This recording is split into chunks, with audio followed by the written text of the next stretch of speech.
folks, and welcome back. For today's video, we're actually going to take a trip off-site as we go visit a friend of mine. Check it out, we did this big dramatic reveal and everything. Dun, dun, dun, dun, dun. Ladies and gentlemen, Mick Dodge and Will of Stone once again back together. Yeah, could you squat down a little? Squat. People think I'm taller. Yeah, he's truly a giant. Legend, yeah, 7 feet tall, blows drum out his butthole. Yeah.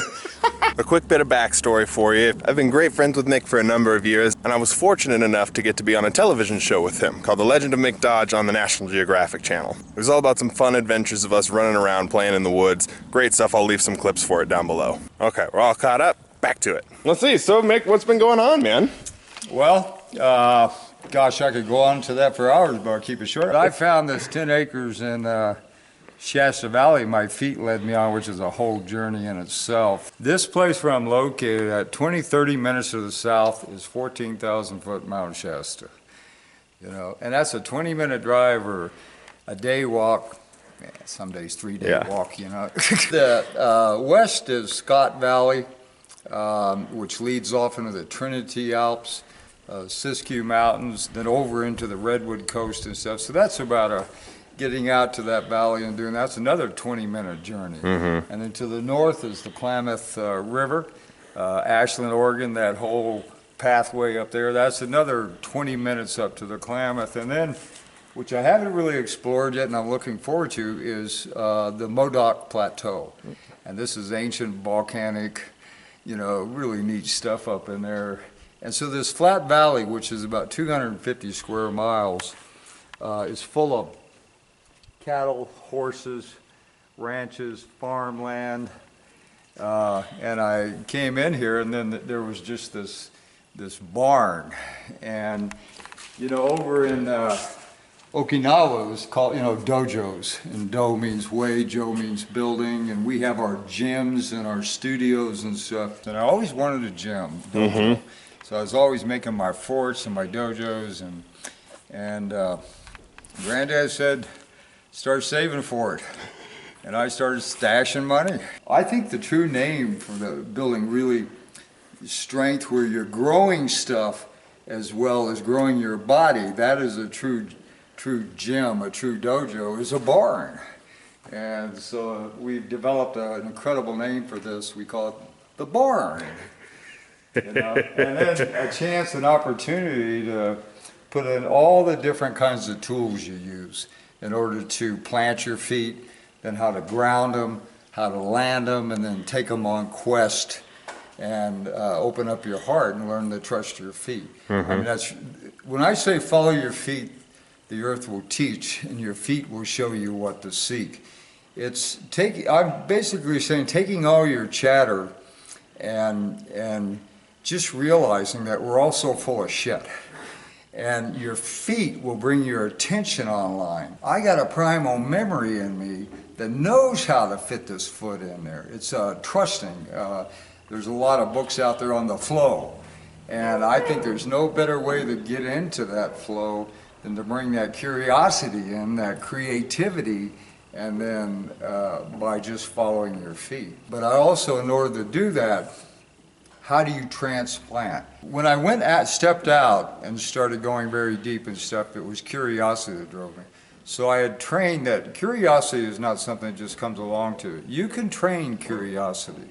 And so coming back in is keeping that curiosity flowing in there. And so it's like catching habits. Like I love the technology and tool. I think we're all four-souled, two-footed tool using human habits. And tools are good, but being aware how that tool can take you to a laziness. And it's a curious thing how to do that and learn how to do that. But I went and stripped down real naked and got as primitive as I could, and then started coming back out, and well, I'm going to add this piece and that piece. What's the same thing now coming back in? So I first found you back when I was a junior in high school. It was 2005, I believe, was really? Back when I first saw that video of you. And I'll leave a link to the first video that I ever saw of Mick down below so you can see what started my obsession with this guy over here. And now we're just eternal lovers. Blush. What drew me to Mick was that Mick is a mover. And you saw a little bit of that in the show. You got to see some of the barefooting. You got to see him running through the woods. That's kind of a small portion. We really didn't get to touch on it very much. I think what we do is home gyms. You know, it's this is a pretty elaborate home gym, but I am so proud of it, you know, and I use technology to go on the internet, and I got a busted up shoulder, but this one allows me to do my squats and stuff, and I love all these kind of tools and stuff, and it all begins basically, they all are basically stick, stone, and a rope. Take a stick and a stone, you got hammers, you know, you got double-ended hammers. So, and learning the leverage that comes from sticks, the hanging with ropes and moving your muscles, and then the stone grounding with it and stuff. And you got stones you move like this, but then you got all these kettlebells and stuff. And these are tools to farm with. And farm and land the body. That's what I see. And so it's, the barn just speaks out. I had this ladder specially built. I can get up here and I can still do that. I can pull it, do stuff like that. And then I put these guys here. You know, I often lose my grin, so I have these kind of handholds. So I can hook my feet, lose all my glasses, and gravity pulls your grin down. And my whole forehead, I got such a wrinkly face. And so, you know, this kind of stuff. And I'm still working on a movement discipline where I remember where all my glasses are. And they're always usually in my pocket. So, but these are like toe straps. Anybody can buy them. And then, you know, just start exploring, bring that curiosity in. Get some repetition in there. Repetition, we learn by repeating, and then develop, say, like 3 exercises, repetition, into a routine. And you want to get that routine daily. And once you got your routine going, what I say next is turn your routine into a ritual. And what that means to me is to ritualize your routine, is to be aware of some basic principles. When you're training along, the biggest thing that I think hits most people, we are a novelty animal. And one of the biggest things that hits them is boredom. And boredom is like a pathway that opens into curiosity. What should people take away from the show and like seeing you now with this barn and this place? I was out exploring movement. That's what I was doing. I was taking a glacier and turning it into a treadmill, you know, the river. I was lifting up stone, I was dancing with fire. I was seeing how far I could go in the wet and the cold, you know, and still keep my smile, because that's the part of it, keeping your grin. And so I was constantly testing that. When they came, I was very excited to show off the Olympic mountains and how you could train with it. But they came with their drama. And they're always trying to make it out like we had some problem. I think the real show is all the stuff that got cut. Most of the time they had that camera on me, and I know they wanted to go, wow, check that out. You know, look at that over there. And that's what I wanted to show about the land. I call it the land of Om. I wanted to show the Olympic mountains off that way. This land is busting with creativity and flow and the opportunity to come and learn from this mountain and do it. So that part, to me, I knew this one thing. The stuff that was flowing into this electronic image was a lot of that mountain and that whole and beauty. Because all the people I've met since then that come up and want these little selfies and stuff, they always comment, man, it is so beautiful there. The amount of people that contact me, I'm headed up there, man. I want that freshness. And the hoe, you know, the hoe is HOH, water. Hydrogen, oxygen, hydrogen. So it's a teacher of water and a place where you can explore all the movements and patterns and connect your body into them. And so I knew that the mountain itself is channeling this stuff in there. So that was a saving grace to me. You seem to have a pretty unconventional method of training, I think most people would say, in that, you know, I mean, you've built yourself a space. This is the first time I've really known you to have a truly indoor dedicated space. Normally this kind of stuff is hanging from trees out in the woods. Yes. But tell people a little more about the fundamentals that you like to follow. What is the mentality that you take when you train your body? I have a passion for training.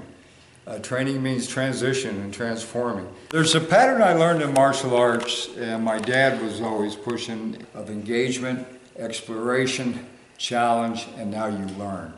And so it's this circular. And training out in the wild, the way they were coming to me was the engagement of rhythm. That happened to me with fire. I had a fire in a cave, you know, and I was up there shadow boxing, doing all the great moves and stuff, you know, beating all the armies down that were coming out of the dark at me, you know. But the fire took my shadow and it moved it. And then it was like, whoa, you know, and I started dancing with my shadow. And I realized it was never really martial arts that I was fascinated with, because I was never any good. I mean, look at my eyebrows. I got hit all the goddamn time. You know, what fascinated me was I wanted to dance. And so now I'm dancing with the fire. And so when I saw that, I would go out in a gravel bar, put a circle of stones, and dance from sunrise to sunrise. That's through the night, and just keep movement going. And exploring as fire. And what came to me, fire is desire. Our ancestors wrote those words mean the same. I got a fire, I put coals on it. I got desire, I put goals on it. And so it was like the language was making sense to me. Of course, I was all by myself, except for Gabu, you know. She acts like she accepts what I know. But then the next thing was running. And I would go out on the run, and you get all these pranayama, breathing things. I was reading them books. I'm telling you what, you go out and go run, and you learn all about breathing. I mean, you know, so it's how to control your breath. And what I was doing there was running with the wind. So I dance with the fire, I run with the wind, and that's endurance now. That's time, that's duration. The meaning of endurance has the word endure in it. And so I'm playing with this time, but also wind suddenly, my concept of wind shifted from breath and shifted that whenever I heard the word movement, I replaced it with the word wind. And whenever I heard the word wind, I replaced it with the word movement. They mean the same thing to me. And so wind took on a different understanding. There were mantras that would come to me with, the wind is the word, and the word is the wind, and the word is the wisdom, and the wind in the end. And the wind is the wisdom, and the wisdom is the word, and the wind is the wisdom that's moving to be heard. That's a bullshit line, huh? But I like it. It's good, motivated me. And then, so I was dancing fire, running with the wind, now gripping into the stone. And that grip into the stone, you grip a stone, you hold it, and then you release it. And I began to understand that building strength with stone is about detaching. How to detach, you know, not when you pick up a stone, my granddad taught it, I'd be pouting as a little kid and he'd make me hold a stone and then I'd drop it. He'd say, you feel that? You feel that? You give that pouting to the earth. You don't know what to do with it. And that really stuck with me, and to where strength training, getting strong, is about getting detachment. You want more detachment in your life? Get strong. You know, it's a real simple thing. You want to explore, and it takes curiosity to do that. Endure. Use endurance, you know. And not just running, you can do it anywhere, at anything. And then it was the complex one, water. I was like, all right, if fire's teaching me how to engage, you know, fire is that. You know, you can burn your fire out. You throw gasoline on it, it blows it out, you know. So you got to be a good fire tender. So I'm getting rhythm down, you know. I got to have wind, you know. I'm training my wind, but I was also climbing to the top of trees and hanging up there and learning to do pranayama stuff. So I'm learning about wind and motion and movement and how that affects, but then comes stone and it's teaching me detachment. Now there's water. You know, there are 4 elements, and it's like, what is water teaching me?